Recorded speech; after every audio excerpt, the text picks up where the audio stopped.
Bettor Sports Betting is your home for picks, props, and futures for tonight's action. Bettor Sports Betting wants to know what picks you're playing tonight. Tell us in the live chat on YouTube, Twitter, and this is Bettor Sports Betting with Fantasy Alarm's Dan Servodidio.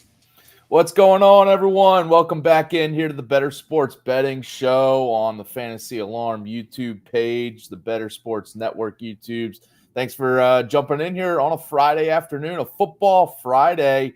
I missed last week's Friday, so I'm feeling good to be back here in the saddle with Howard Bender jumping in here too. What's up, man? What's going on, Servo? I'm excited, man. You know, like we did the last time I was on the show, we had a great time with some MLB bets, right? Yeah. Texas Rangers, ooh. And then we talked a little NFL, right, on Wednesday. So, dude, I'm ready to go. I'm ready to dive into this slate. I'm ready to make some picks. I'm ready to win some money. Yeah, those Wednesday shows are always awesome because it's like it gives you a good first taste of some of the lines, some of the odds, and maybe you change your opinion or your lean on it by this show Friday. Maybe change it again by Sunday, but the first taste of it on Wednesday shows are nice. Yeah, and the baseball, we had James Grande on yesterday's show. I was kind of expecting at least one Game 3 wild card game to talk about with him, but all four series ended in 2-0 sweeps. So, it is what it is. But yeah, it should be next week's shows. We got divisional round games going on every night, so it'll be good to get some picks in for those games next week. But this is Friday; it's a football Friday, and we got a ton of Week 5 games and bets and player props, touchdown predictions to give out to everyone here, as we normally do on these Friday shows. If you have any picks of your own, by the way, definitely throw them in the chat here on YouTube, Discord, wherever you guys are tuning in from. We'll give our opinions on those. Maybe we agree on some. Maybe you're looking to fade us on some. But either way, definitely get involved in the chat there. All right, let's just kind of review last night because you gave out some winners on the best bets article for Thursday Night Football. You had the Bears and the over both cash in there? I had the Bears and the over both cashed. Nice. Which was hysterical. And then my top two props, I always list. I mean, I don't love player props by any stretch of the imagination, but I do like throwing down a couple in there for people who like it. And I always do it based on my narrative. So yeah. The funny thing is that, all right, so Sam Howell over 1.5 passing touchdowns, that hit. All right, Justin Fields over 47.5 rushing yards, that hit. Nice. But Cole Kmet did not hit the under on his receiving yards. Roschon Johnson got concussed. He got knocked out of the game, so his receptions prop went. And then I had a Brian Robinson anytime touchdown. I said it to you, earlier. We took the scenic route, but we got to this place that we needed to get to. We hit with the Bears. We hit with the over. My narrative was completely off, but we still got there with it. I mean, the only way, for my narrative to have really to this game would have been like Washington, 60-0 for, my other narrative, for the other narrative against mine to actually hit. So this kind of went my way in a roundabout sort of way. I felt good about it. I profited. That's what it comes down to. Yeah. You just take the win and you don't ask why. Yesterday's show, me and Grande gave out some picks. I went 2-2 on mine. Gave out the first half under, which did not cash. The Bears came out firing there. The Brian Robinson rushing attempts did not hit either because I thought the Commanders might be playing with a lead, feeding him more. So that definitely went under. But did hit on the Sam Howell rushing yards going over 13.5. So that was a good one. And then, Justin Fields passing yards, his rushing yards and passing yards props both hit. So it was good to be on that. And that was, it looked like that was going to be cashing early too in that game, which was a good vibe for the Bears side of things. Neither of us predicted DJ Moore 3 touchdowns, though, I see. Oh, well, I mean, that's so funny because I was like, man, DJ Moore is probably going to get 220 receiving yards and 3 touchdowns. I was so in on that. I'll tell you what, I want to know, Smokey the Cat says that single game parlay hit hard. Did Smokey have a single game parlay from last night? Was it like a legitimate, was it like a sensible parlay, or was it like a centipede again, where like Smokey loves these like 12 leg parlays that just get Smokey, crazy. throw it in the chat, because I do forget all the legs to it. I do think DJ Moore was in it. I think Justin Fields was in it too. So I think he had the Bears on the alt line too. So like, I mean, that hit easy. But yeah, throw it in the chat, Smokey, if you have it ready, because I forget all the legs. But listen, Smokey throws those parlays out. Sometimes they hit, and if it's a game like last night where people didn't expect the Bears to win by multiple scores, so sometimes you get these big. I saw. You always see on Twitter, like, all these betting accounts tweeting out like all these big wins. There's some people out there that bet, 3 touchdowns for DJ Moore and hit big on these bets. So, well, I mean, that's you want to see how many times they lose those. Yes. Right. Yeah. Nobody's posting their screenshots of their losses. Yeah. Right? Yeah. That's what it is. I mean, we see it all the time. I mean, listen, I like to, I like, transparency with my stuff, but yeah, I mean, listen, if I do something a little wacky, a little, off the reservation, then, I'm going to have it here. Oh, Smokey's prop is he's got it in there. Fields, 1 passing touchdown, DJ Moore plus 3 receptions, DJ Moore touchdown, Komet 2.5 receptions, and the Bears won. Wow. Yeah, I would have hit on all of them. Smokey, my man, what did that finish out at? What were the odds, on that? That was probably some juicy odds there, right? I like that. Good job, man. Very good job. I love that. I love seeing that. Yeah, and he threw that in as we were giving our own picks out. He made that on his own. So yeah, if you guys got your own bets and your own same game parlays are gonna throw at us, maybe we'll tail some of these, because you guys can also hit on these, sometimes smarter than us for sure on these reads. So Smokey, email me your next big one for this Sunday, and we'll ride and die together. There you go. Howard at fantasyalarm.com. With that in mind, let's turn to these Week 5 Sunday games, because we got a lot of games to break down, some picks to give out here. I'll let you have the board here. Anywhere you want to go with your first pick you want to throw out here. Yeah, I mean, I've got to go with the Carolina Panthers plus 10, in this game. I mean, their defense, to me, the Panthers defense is really, really good. Is are the Lions? Oh, look, I'm looking at it right now, and the line is now at minus 9.5. It was up to 10. I was like, come on, like that to me. So I've got it at 10. If you can get it at 10, get it at 10. I mean, I get it. You're going to have David Montgomery, running all over the Lions. I just don't see, you don't pass on the Carolina Panthers. I mean, Kirk Cousins, 136 passing yards. Yes, he had 2 touchdowns, and they went to Justin Jefferson, right? So Jefferson had a great fantasy day. But overall, the passing attack from Minnesota, which is normally highly potent, was neutered against Carolina. And, had Bryce Young not fumbled that football and the Minnesota Vikings scored that defensive touchdown, Carolina was winning that game. So, I look at this and I'm like, Jared Goff, he probably isn't going to have Amon-Ra St. Brown, who didn't practice again today. So that's 3 straight days of missed practices. Dan Campbell's like, well, we'll evaluate him on Saturday and see. I'm sorry, but I can't. I just don't see the Detroit Lions covering a double-digit point spread against the Panthers. Their defense, their run defense is good, is solid, whatever. And so, yeah, it's a little going to be, nerve-wracking for Bryce Young, but when you've got Thielen and DJ Chark revenge game, I think that this game just stays a lot closer than people are giving credit to the Panthers for. All right.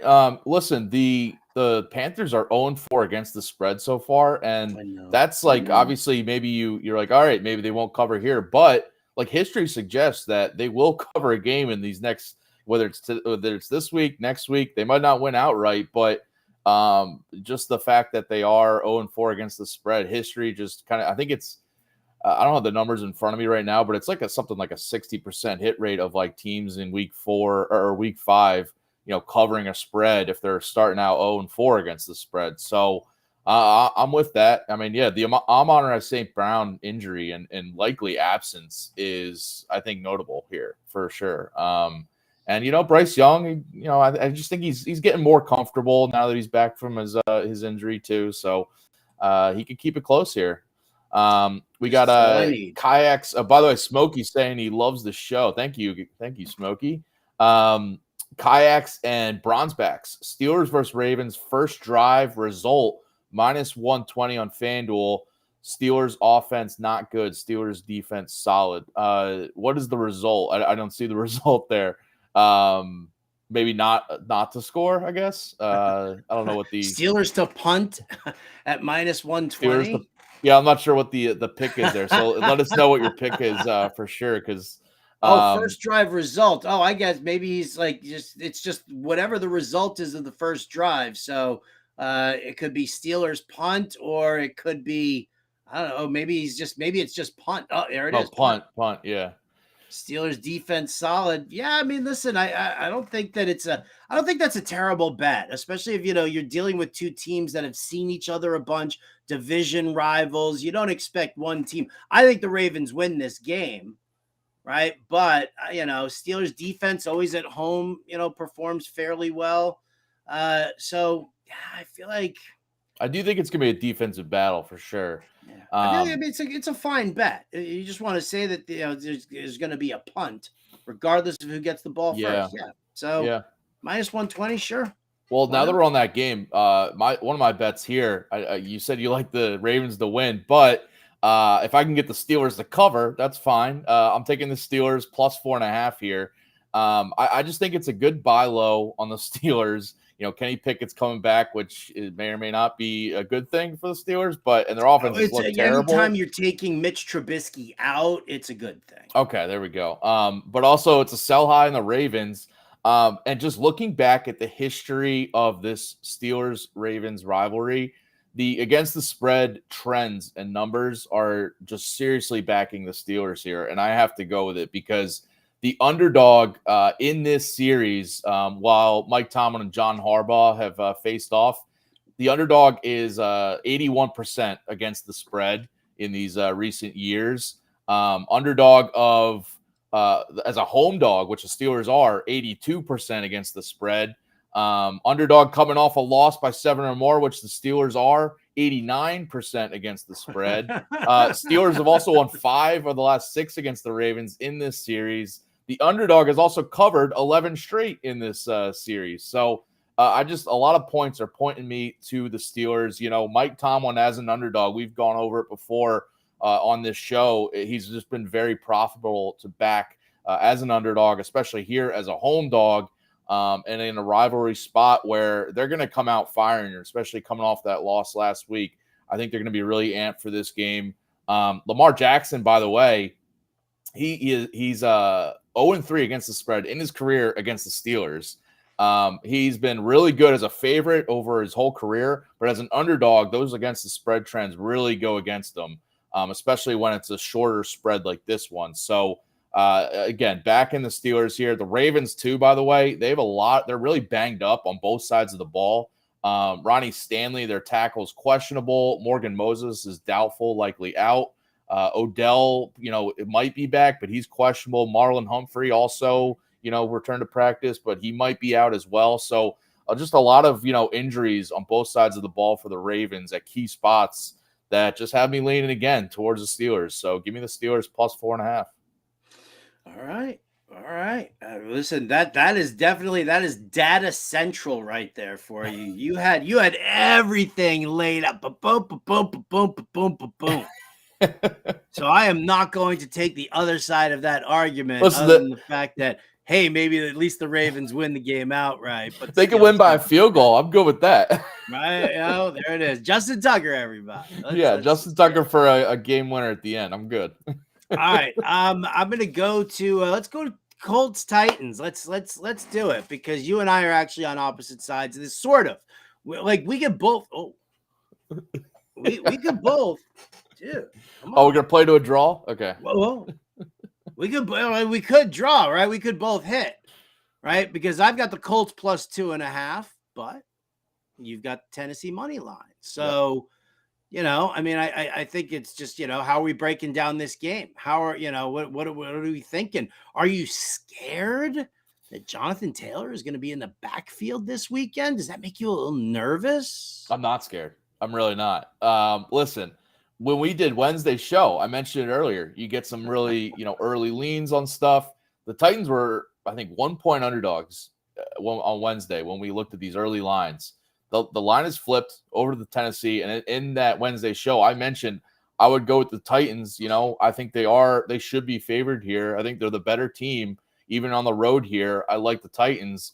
So now that the line has flipped, I'm just going with the money line. It is 2.5 as a spread, but you can get -130 on the money line at DraftKings. Not too bad. Listen, Jonathan Taylor, if he comes back, when he comes back here, the Colts run game, I think, is going to struggle against the Titans rush defense that was the best in the league last year. Sure. And what is like a top, 3 rush defense this year.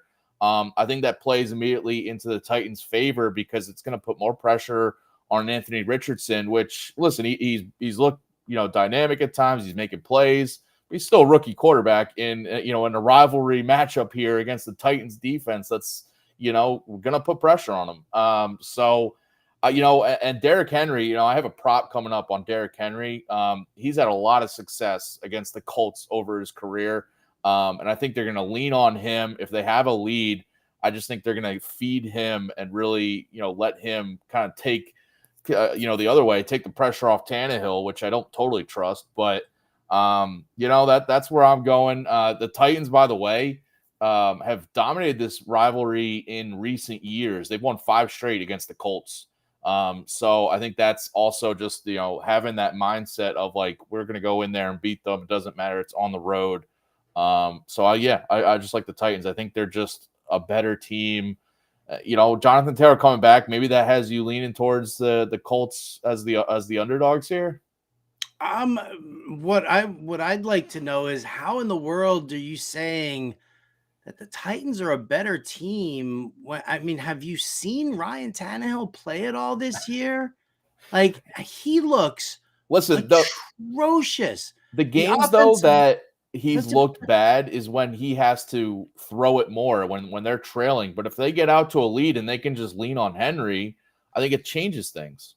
Have they been able to lean on Henry so far? Now, I know that in years past, Henry has started off the season a little on the slow side, but can we also account for the fact that Tennessee's offensive line is terrible? It's tough to take Derrick Henry down, absolutely. But, still, he could have 75, 80 rushing yards in a game, and the Titans will end up with like 3 points. Last week it happened. It was against the Bengals, but they got out to a lead and they gave Bengals, Henry 20 plus carries. You and I could score on the Bengals. Like, just you and I. That's it. Seriously. And that would be you at quarterback and me running my fat ass down the field to the middle to be like, throw me the ball. Like, we could score on the Bengals, dude. You know what? The thing that I think it cracks me up the most. Right, is people don't realize the magnitude of losing Von Bell and Jesse Bates from that secondary. Yeah. Now you're also got Chidobe Awuzie, who's banged up, and on the other side, Cameron Taylor-Britt is banged up. That secondary sucks. So to see the Tennessee Titans put up points on that defense the defense's case does not hold water. My point was, though, that they got out to a lead and they just let Henry kind of, pace the offense and pace the game. Because, you know what? You blocking for me, running my fat ass behind you, could run on the Cincinnati Bengals. Dude, the Bengals are a mess right now, dude. A mess. That's fair. Hot mess. So you're on the Colts plus the 2.5, and I'm on the money line. But again, we could get a 1-point win, and we're both good, right? But I'm hoping that we win this outright, and we just because I'm serious. Because here's the thing: as great as Tennessee's run defense is, that's great, that's fine. But now all of a sudden, think about this. Think about an RPO where you have to wonder: is Anthony Richardson just going to run it himself? Is he going to pitch it back to Jonathan Taylor, or Is he going to like dump it over our slow ass linebackers' heads and into the arms of Michael Pittman for a 25-yard pass? Like that's like all of a sudden, I think, I mean, I don't want to take anything away from Zach Moss, but Zach Moss is not Jonathan Taylor, just talent wise. No, and I think that you have to respect that aspect of Jonathan Taylor coming back. I mean, I could be totally wrong here, but I don't think I am. I like taking the points there. I'm with you. I would love it if you and I could both win on this one. Fine. Let's let Rod Baronis or whoever the kicker is for the Tennessee Titans, let him kick that game-winning field goal for you at the end. All right. Just to give you like a 1 or a 2 point lead, though. I still need I'm the fine with it. I'm fine with that. All right. Let's move on to another game here. Why? That one was so much fun. Let's see if we disagree on any others here coming up. All right. What else? Where you want to go with your next pick? Listen, I'm a sucker. Atlanta Falcons, 13 points in their last 2 games. They couldn't cover the spread there against the Jaguars in London. Maybe they should be on a bye after the trip, but the NFL gives teams the opportunity to choose whether or not they want a bye week right after the London game. And the Falcons were like, nah, we're good, bro.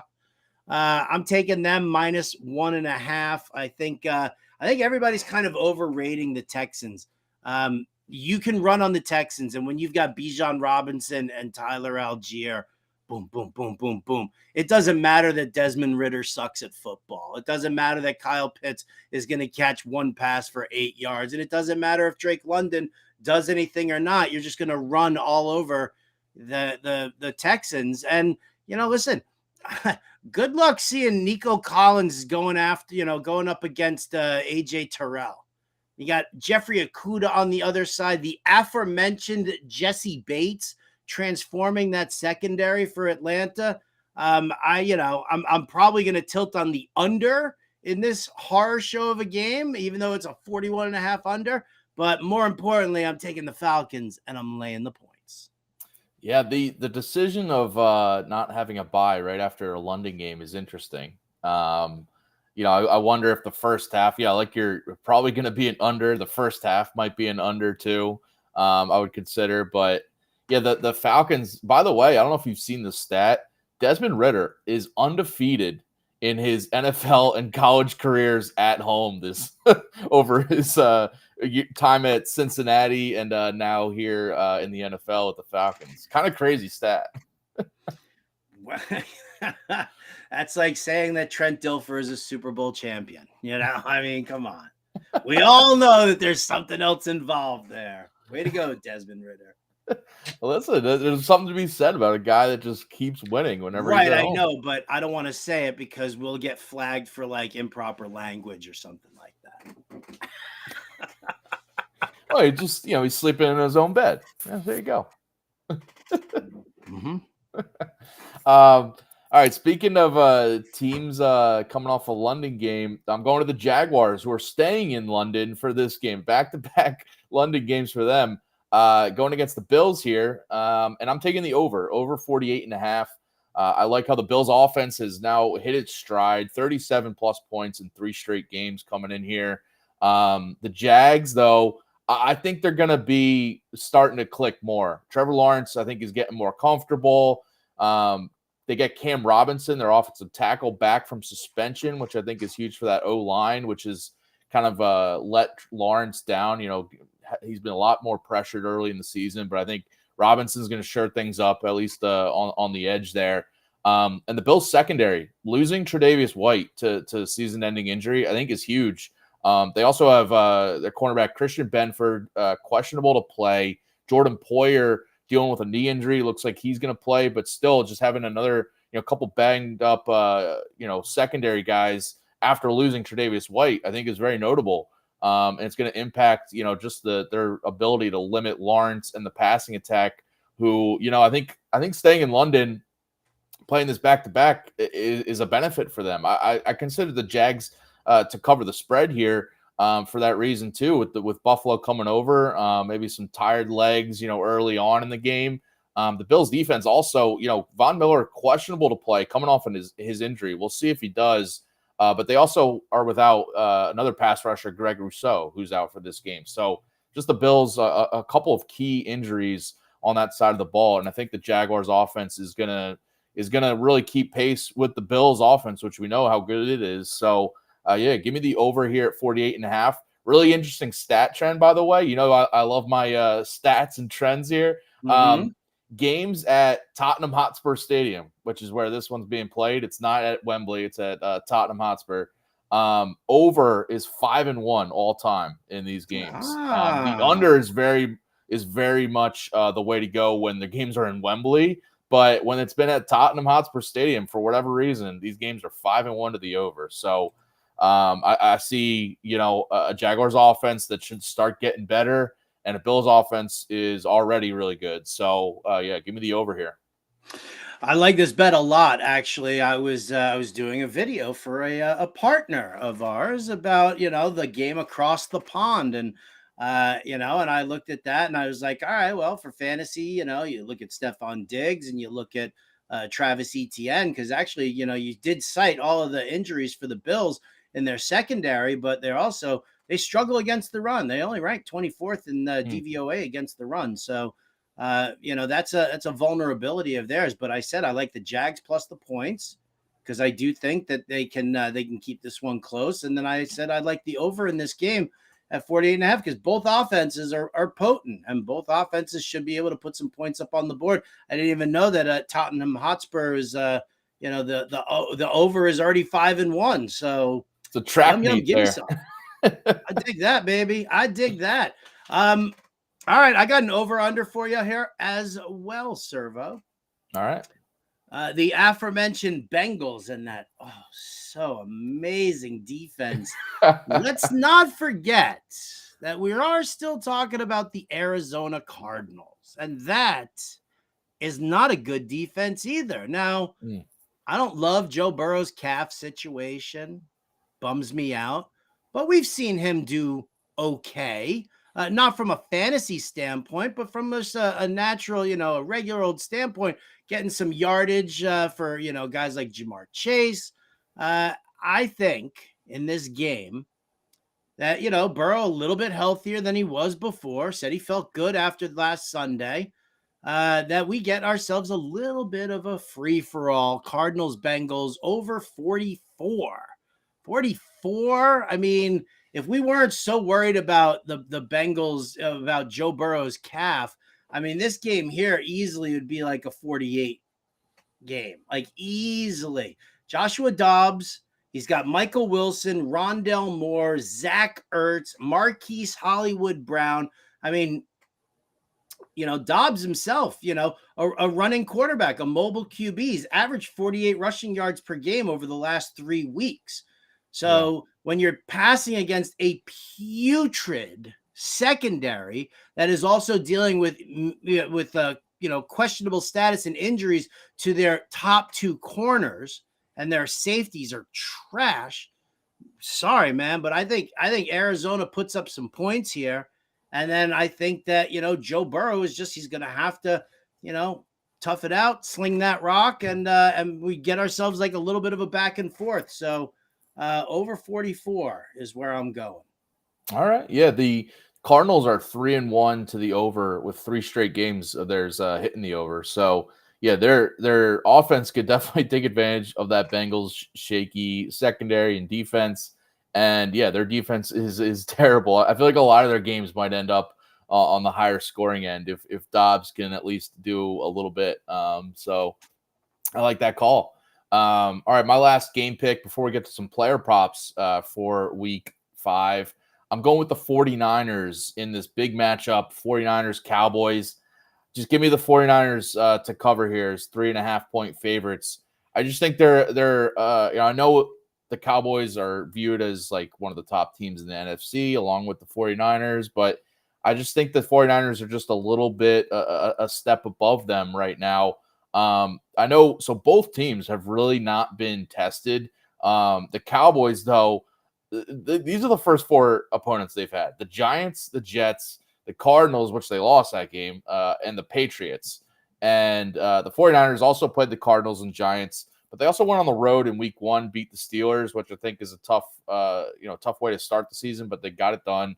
And they went on the road and beat the Rams in week 2. So I think a little bit more battle tested for the 49ers, where the Cowboys are just coming in here playing a lot of easier opponents. I think it could be a little bit of a wake-up call. 49ers have one of the best rush defenses in the league again after a really good unit last year.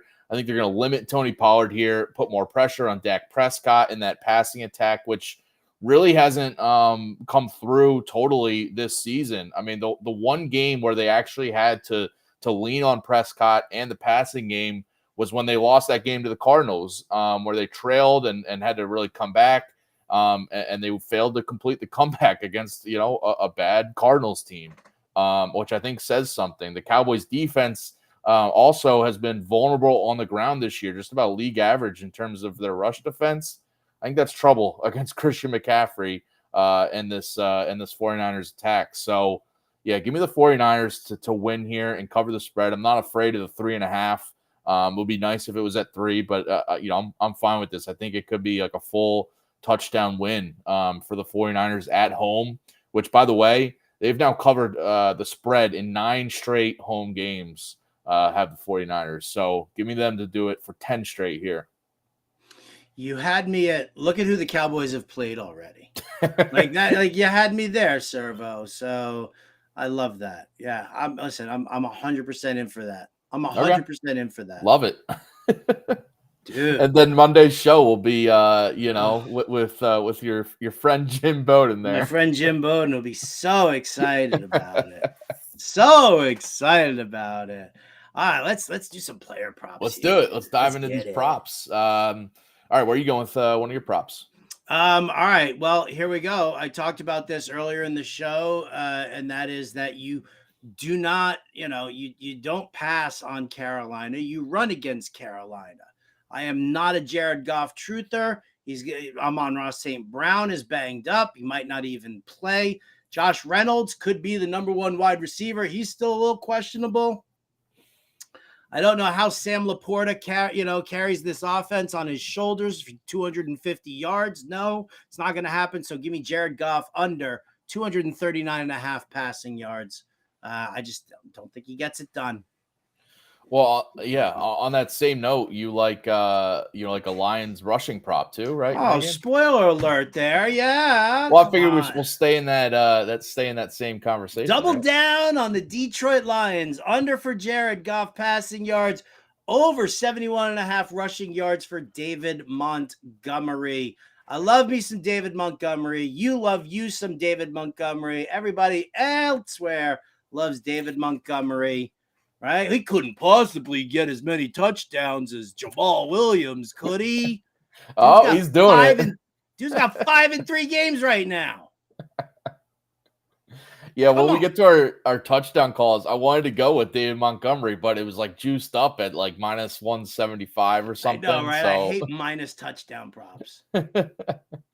All right, I'm going back to that Colts-Titans game, and I mentioned Derrick Henry can have some success here. You kind of poo-pooed that idea, whatever. But listen, Jonathan Taylor's been the talk of this Colts-Titans matchup, but I'm looking at Henry here. I'm going the other side. He's historically, we all know, if you play fantasy, you probably know this. He's smashed the Texans in his career. Always has massive games against them, but he's also had plenty of success against the Colts in this divisional matchup. His last 4 seasons, when he's faced the Colts, he's averaging 116 rushing yards per game. He's been over this line, 75.5 rushing yards. He's been over it in 7 of his last 8 matchups against the Colts. 6 of those have been 100-yard games. I think he's going over 75.5 yards here. He's been over it twice this season. And both those overs have come, as I mentioned earlier, when the Titans have gotten a lead, played a little bit ahead. One of them was like an overtime win against the Chargers, but it was still, a close enough matchup where they can feed Derrick Henry. This spread indicates that it's going to be close throughout. So I think Henry's going to get his, 20 carries or so. I have them winning, but I still think either way, he's going to get over 75.5 rushing yards. The Colts, by the way, they've allowed opposing rushers to go over this line in 3 of 4 games so far. And the only one that didn't was against the Texans, where they had a lead. C.J. Stroud had to throw it 47 times to play catch up in that game. I think Derrick Henry goes over this easy. I think we could be looking at another 100+ yard game if you want to look at some alt lines there too. No rebuttal. Something stinks in here. I'm trying to think of what. It's the Tennessee. It's this line because it's too low. It's too low. It's too low for you. Listen again. That's fine. Fine. I love you. I'm anti this narrative. May he get 76 rushing yards for you. Listen, 76. He can go over this, and my Titans money line can cash, and your Colts spread pick. You should just give me another prop and something that you think maybe I'll like. All right. How about this one? This was giving me a little. All right. How about this one? You said you agreed with my Jaguars Bills over pick for the London game. So I'm going to a prop in that game. Give me Dalton Kincaid over 3.5 receptions at plus 135 on DraftKings. Dude, I gotta open a window. Something stinks. You don't like this one either? In here now. Oh, let me convince you on Dalton Kincaid if that's what you don't think I should do. But listen, Kincaid has had at least 4 receptions now in 3 or 4 games coming into this one. He's getting most of his targets and receptions from the slot, which the Jaguars have struggled against a little bit. 3 opposing tight ends against the Jaguars have had at least 4 receptions against them this season. Kylan Granson did it in week 1 for the Colts. Week 2, we had Kelsey go over this, and Noah Gray and him combined for 7 catches at the tight end position. Week 3, Dalton Schultz and Brevin Jordan only had 3 combined receptions, but Stroud has not been targeting his tight ends as much, so I'm kind of throwing that one out a little bit. Week 4, Jonnu Smith went over this, and him and Kyle Pitts combined for 8 receptions. So I know Dawson Knox and Kincaid are kind of splitting the tight end duties there, but Knox coming off a quad injury, I know he's going to play, but I think it's going to result in more Kincaid snaps because also his snaps and target share, especially his target share, have been rising over the last few games, becoming more involved as one of the top targets for Josh Allen in this offense. So I love the plus money on this pick for him to go over 3.5 catches. I don't hate this prop. Okay. No. I'll tell you why. Because I don't love it either. Dalton Kincaid needs to take a ton of snaps out of the slot. Yeah. And that's kind of what we're looking for from him anyway. Let Dawson Knox be the natural tight end.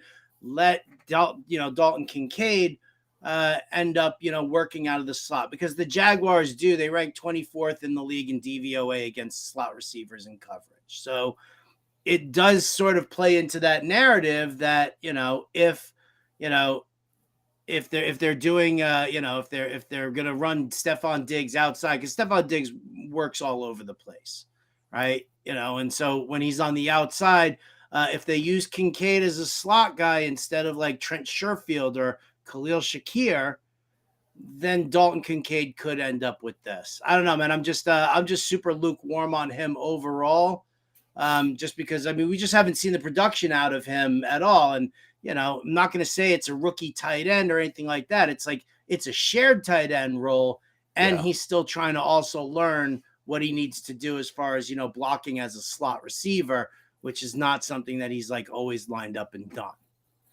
Well, at Utah, he did line up in the slot a bunch. So he does have experience. Well, then he just sucks at the NFL then, because he's he's getting used to the Bills offense, I guess. Okay. All right. Listen, I think he's trending up, though. I know he started a little bit slow, but the 3.5 receptions, as I mentioned, he's been over this in 3 or 4 games. So even though he has started a little slow.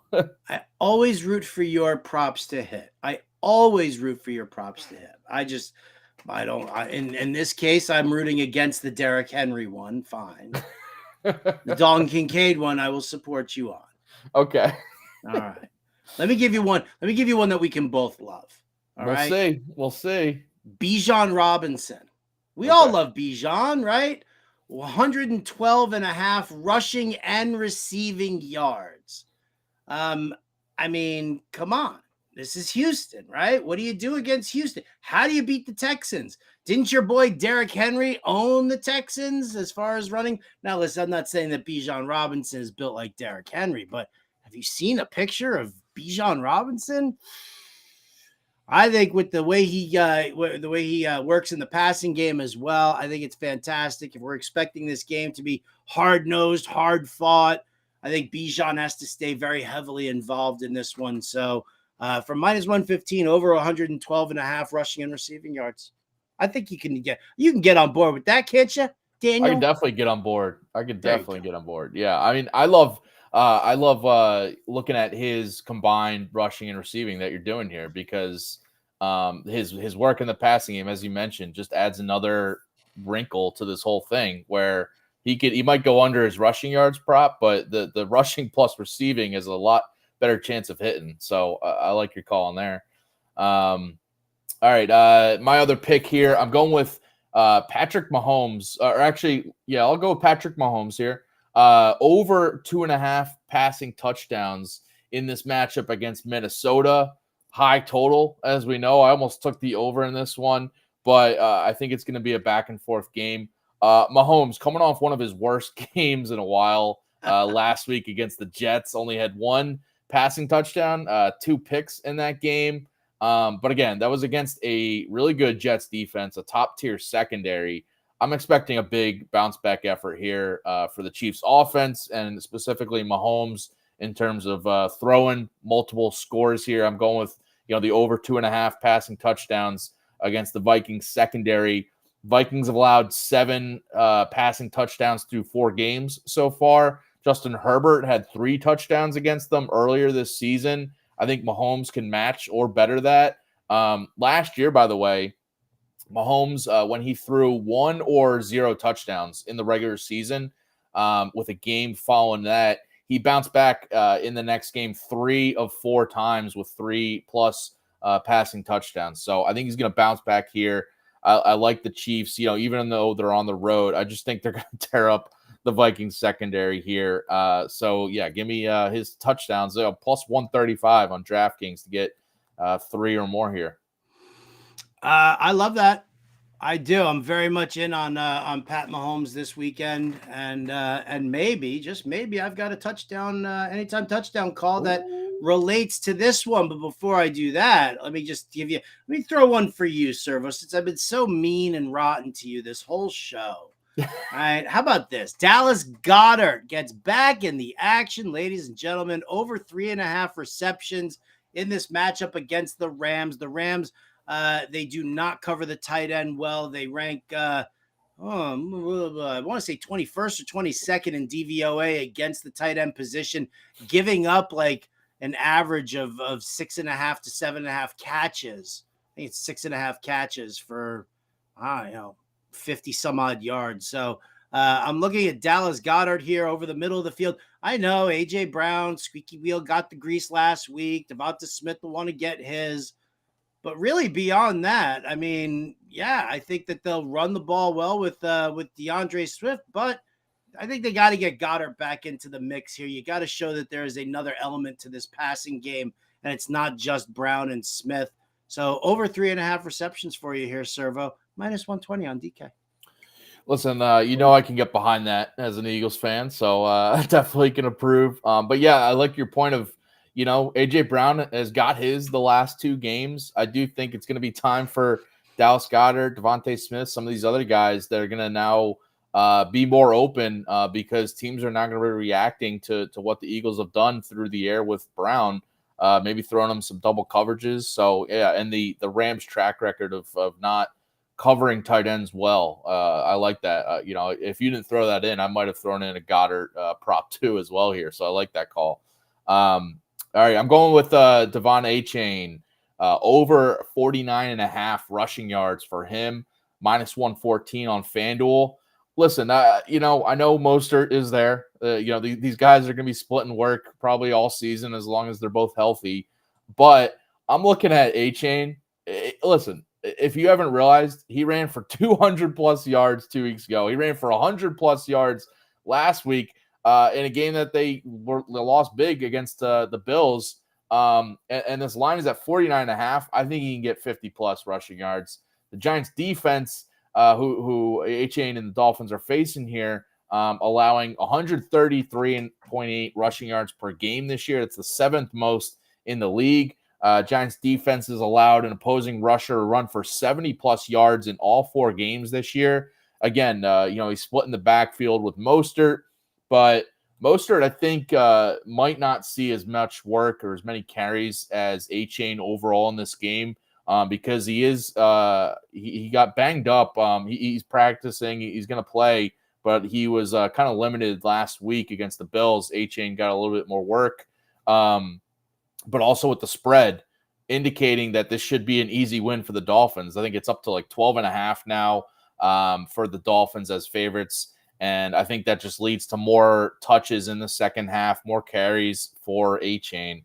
So give me his rushing yards prop over. By the way, his snap share has now been just shooting up, trending up every single game. He was at 0 in week 1, only played 6 snaps in week 2. But against that game against the Broncos, yes, it was a little bit of a blowout effort. He only played, but he still played 41%. Last week, he played 60% of the offensive snaps in a game. Again, they were trailing against Buffalo. So his explosiveness, he can get over 50.5, maybe on one carry, but I'm not getting that greedy. I just think he goes over this. Just to play devil's advocate, based off of the 2 weeks that Achane's had, don't you feel 49.5 is a little on the low side? Does that worry you at all? I think it's that low because Mostert is still there and technically the lead back. So I think it's appropriate for, a backup running back to be in this spot. So I love Achane. I really do. And I hope that he gets, that he does hit this one. Absolutely. Giants run defense is not good. Not good. All right, how about some touchdown calls to wrap up this show? I think we both got one each. Usually we're real.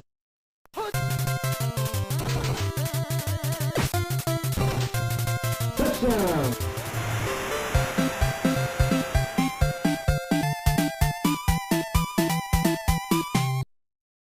I forgot we had an awesome intro there. All right. We both got one each here. Usually we're rolling off, multiple picks, but just one each. So where are you going with yours? I'm going Rashee Rice, wide receiver for the Kansas City Chiefs. The rookie out of SMU looks fantastic. He's seen his snap count up to 50% now over the last two games. 12 targets over the last 2 games. 5 red zone targets over the last 2 games. Would have gotten into the end zone twice 2 weeks ago had he not gotten stopped at the goal line /1. Should have had, the first one should have been a touchdown, but whatever. Plus 245 on DK. Rashee Rice, baby. Love that. Those were some juicy odds. And hopefully catches one of the 3+ touchdowns that Mahomes throws, as we were talking about earlier, that I have going.